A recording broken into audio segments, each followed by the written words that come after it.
Hi, I'm Adam from EnglishAcon.com. This video is a video overview of a game title menu screen I've created using the game creation tool Construct 2. I'm releasing the CapEx file for free and you can download it from my website. A link to this can be found in the bottom of the screen. Just to give you a brief overview as to why I'm doing this, a while back on my previous website, EnglishAcon.com/press, I created a list of items I wanted to create in Construct 2 and allow people to download them just to help them to learn the software. If you go there, it's quite a comprehensive list. However, due to lack of time, I had to stop it prematurely. So this video is just to continue with that. For the title menu screen, I had wanted originally to do 3 different types: a simple menu screen, which I have done, and you can find at the Skill.com forum and arcade, and the other one's a more complex one and then a very complex one, but I've kind of bundled those two in together just to get them out of the way. And so I've created this, which is sort of a semi-complex game title screen. Each element, as you can see, there's a small animation which you can use, and you can then change for yourself depending on what your game would like to be. But they all link to something. Like, for example, these social buttons, they go to different websites, whereas these buttons here, well, the top 2 would go to a different layout, which is the current layout that they're on, which is why they're going back to the main screen. So like I said, you can find a download link for the CapEx file for this in the video description. I thought I'd just explain, when writing this, I was considering what are the most common elements found in a game title menu screen. And this picture illustrates, you generally tend to have the game title, which is pictured at the top, and then a menu of selectable items such as new game, continue, options or instructions. You generally would find the social button somewhere out there because you want to increase the views your game gets and the publicity, so having these linking to your social network is very valuable. You'd also have a sponsor. If your game is sponsored by anybody, you'd normally be asked to place a sponsor on your game or when it loads up. You'd also want to have a credit line just to give credit to the artists, the programmers and whoever's made the game, to give them some recognition. Going over to the CapEx file now. When you download it and open it, you should come to this screen, and I'll just explain some of the elements here. Normally on the CapEx files, which allow people to download, I have a little information just linking back to the site where they downloaded it from. But just ignore these. I've named them just advertisements 1, 2, 3 and 4, I think. Just ignore those. The main things you want to focus on are these. The elements I've included here are 2 social icon sprites, Twitter or Tumblr, you can change those, as well as another icon. I've named these icons just to keep them together, called sponsor. I then have text. If you look at the reference I put when I'm typing in, for each text object I normally put a text. For each object I include in my game, I normally have a prefix. So for example, with text, I'll have text before it. With these icons, I've got icons. For this, I've included 4 different menu items. However, for these, I put the prefix menu just to keep them together. In the background, there are 2 red side elements, and then there are 2 of these tile backgrounds or dashed lines which move up and down. There's the title menu, which is a sprite by itself. So just look around those just to get familiarised yourself with them. Concerning the layers, I've got a fade in layer, so if you were to go back to the game, you'll see that the game fades in when you get to the menu. If you look at another tutorial I've released, or will be releasing, explain how to create fade transitions as well as other transitions into your different layouts. The different layers, I've got the background, which is the main background detail, I've just called it for these moving background scrollers. I've then got the social icons, the credit line, sponsor, game menu, and game title, all in different layers, just to help with programming. Within this example, there are 2 families. There's one, the menu items, which are these here, all placed into the family, and the other one's icons, just to help with reducing the time it takes to create this. If you go over to the title menu event sheet, you can see everything laid out for you. I've grouped all the global variables at the top. I haven't commented them and described them all, but most of them are quite obvious. I've tended to put comments around here just to help you to understand what each bit does. And I'll just go through these. So the first two global variables, which are BG scroll and detail scroll, they just dictate the speed at which the background scrolls. So if you look at the example, you notice that the background is moving. So these are just dictating the speed at which those are moving. Detail scroll is -2, which means it's going in a different direction from the top one, just the other background. Underneath this we have the properties, start properties and end properties of the text menu. If you look at the example again, you notice that I've used text items and that they change when you scroll over them. They change the size and they actually change the font. So I've included these global variables to help with the initial size and font of the text, and then the font once the mouse has moved over them. This isn't normally how I'd lay out my own layout, but it's roughly the same. I tend to group things, and when I create the group I put the title of the layout first, so that other groups in other layout event sheets don't get mixed up with these. And I then give a brief explanation of what they do, and I tend to keep all my coding within groups just to help me to identify different things quickly if I need to go and edit anything. So within the fade in group, you'll see that this is just the coding used to fade in the menu, and basically it's very simple. If you go back to layers, go to the top layer, I've created a layer called fade in. I've placed it at the very top. I've coloured it black here on the left. I then made it transparent, no, but I've turned the opacity down to 0. If the opacity was 100, then it would be black, but I'm turning it to 0. And basically this is what your fade in is. It's a black layout which slowly becomes more transparent until it's perfectly clear. So if you go back to the event sheet, that's what this code does. It controls how that layer becomes more transparent. The next group is background, and this controls the positioning of the moving elements in the background, or at least the two lines. There's two lots of those lines which move together, this and that. So this controls this. Basically it creates, because these are tile backgrounds, you can increase the size and the pattern repeats.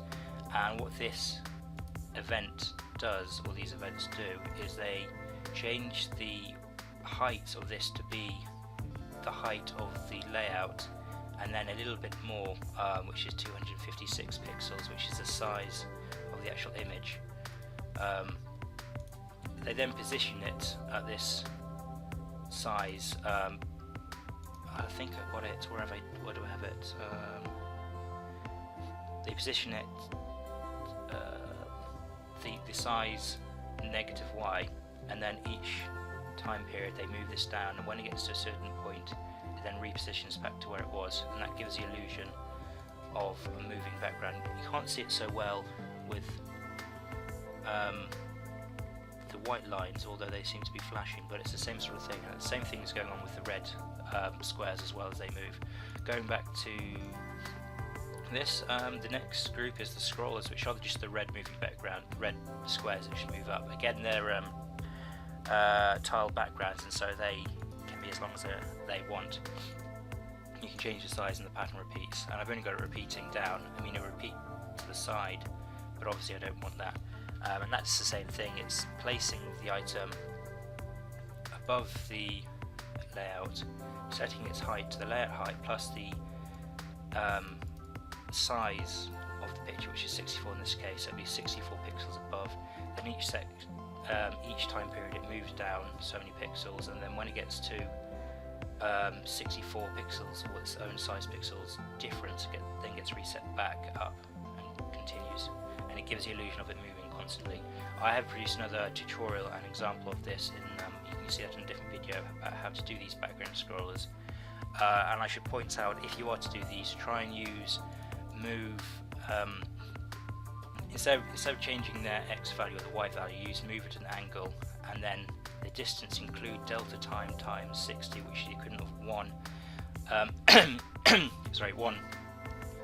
Delta time is a reference to the speed of the engine rather than the frames that it generates, which means that although you might lose frames per second during the gameplay, you're not losing the time measurements that the engine actually runs at. Sorry, I've got a cold, so I might sound a bit stuffy today.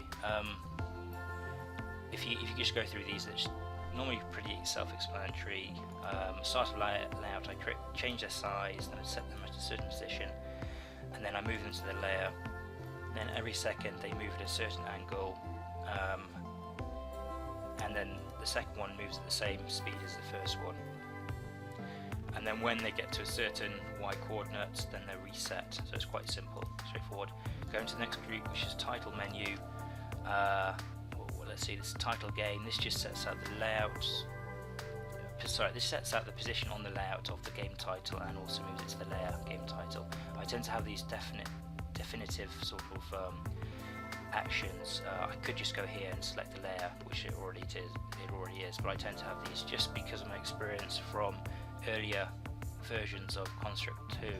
Sometimes things go wrong, and so perhaps there's a little bit of insecurity there with that. The credit line is found at the bottom, which is basically this text item here. Now if you go to this part of the event sheet, you see that at the start of layout I put the position and layer that was on. I then set it so that if the cursor is over the text, that it changes the opacity to 60, and that sets the mouse cursor to a hand, sort of as you can see there, that sort of example. And I'll just zoom in so you can see that. Well, I do need to zoom in. As you can see that when I go over the credit line, it changes the cursor from a pointer to a hand. So that's basically what that is. Oops.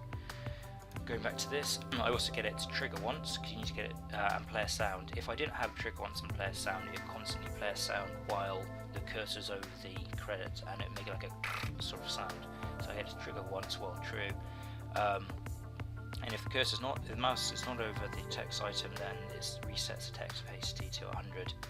And if the mouse clicks on the credit line, then I'm using the object browser, and it goes to the web address that I've selected here.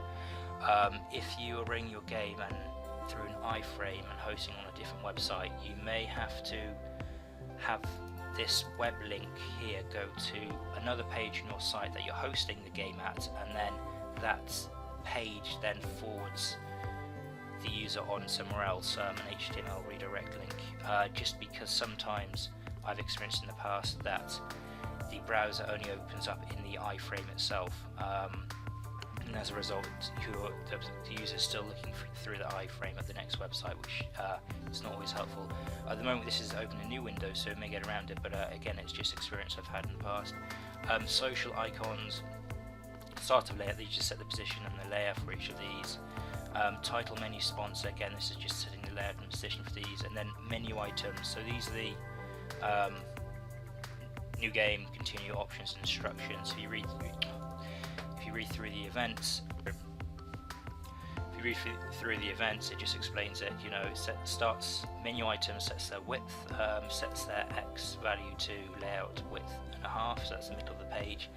And menu item, if you notice, you can't see it perhaps, but if you zoom in, you'll notice that these icons have a red sort of square in the top right hand corner. That means that they're actually a family group.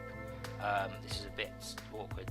My family group is called menu items, plural, with an S. However, there is an item which is this very top one, new game, called menu items, so don't be too confused here. They're two different things. So I've set the menu items to this width and to this position. I've then set the first menu item, which is new game, to Y, to position 170. Then every second I set the next menu item, which is menu item 2, to the position of menu item plus a certain height. I then set, so this continue is set to the same height as menu item 1 and then plus an additional amount. And then the next one, menu item 3, is done the same but to the menu item 2, and so on and so forth. Got those the wrong way around, so it looked more like this actually. Options and instructions, I think. Is that correct? Options and instructions, yeah. So just be careful of that. Just look at the number. Going down, and then for each of these family groups called menu items, if the cursor is over them, then set this set of values to that family group item, and then trigger once this audio and set the mouse cursor to this. However, if for each item, if the cursor's not over that item, set it to these set of values, and those refer to the global variables I had set at the top. And so all you need to do is change these if you wanted to change the look, rather than having to go in and change the code. The next group is icons, and that's very similar for each icon. If the mouse cursor is over it, trigger once, play the audio, but also if the mouse cursor over it, change opacity. For each item, if the mouse cursor is not over it, don't set the opacity. You'll find if you don't include this for each icon, the computer doesn't check for each icon if these events are true. It'll do it generally. So for example, if I didn't have for each icon and my mouse cursor was over this icon, and now I quickly moved the mouse cursor over to the next icon, it would still register them as being on an icon, so both of them would actually be faded with their opacity set to 60 because they're still on an icon. It's quite hard to explain. You might need to play around with that just to see what I'm trying to get at here. And then the next section, if these items are clicked, go to this website, etc., etc., as mentioned before. And finally, this last group, title menu, reset mouse pointer. If the mouse pointer cursor is not over an icon or one of these, set it back to normal, because you'll notice that when you go over these, mouse cursor is set to pointer. Mouse cursor is set to pointer, so you need something to reset it back to. Sorry, the mouse cursor is set to a hand, so you need something to set it back to a pointer when you're off it. So that's basically what that does. Menu items I didn't explain. Here at the bottom, it says mouse pointer. If you click on this menu item, the family group, it checks a variable. If you look on the left here, instant variable, each of the menu items have these. They have a link destination and they have a link type.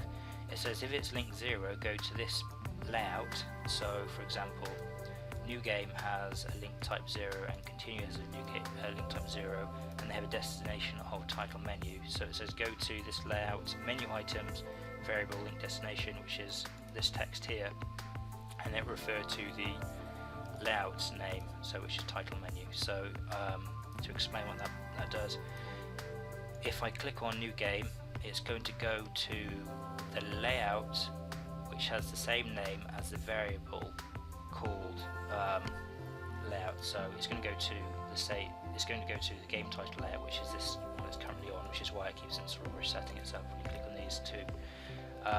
So just to follow that through, so new game, look on the left, the link destination is title menu. If you click on it and the link type is 0, which it is, then go to the menu items variable link destination, which is title menu. Okay, but if the link is 1, then you go to the link destination again. But if it's titled to 1, I've already changed these to to a web address, so it'll go to that web address. So that's just to explain that. So that should cover all of that. So if you have any questions, just ask. I hope I've been quite thorough in explaining different aspects of it. I'm sorry I can't go through program each bit at a time. That's due to 1, not having enough time, and 2, technical difficulties, especially with sound, and other things as well. If you like these tutorials, please subscribe to this channel. Please visit my website englishacon.com, and please visit my other website which I'm trying to develop at the moment, which is c2ezine.com, which is an unofficial Construct 2 related online magazine. It's still in its early days, so while I get time I'm trying to put things up onto there, articles, reviews and such. At the moment I'll just have the download, so the download for this CapEx file should be on there, as well as bringing over the other CapEx files which you can download onto that side. You need to register as a member to download these, and once you do, please ask, go into the forum talk, whatever, ask questions about all the different CapEx files if you need to. Thank you very much for watching this video, and have a great day.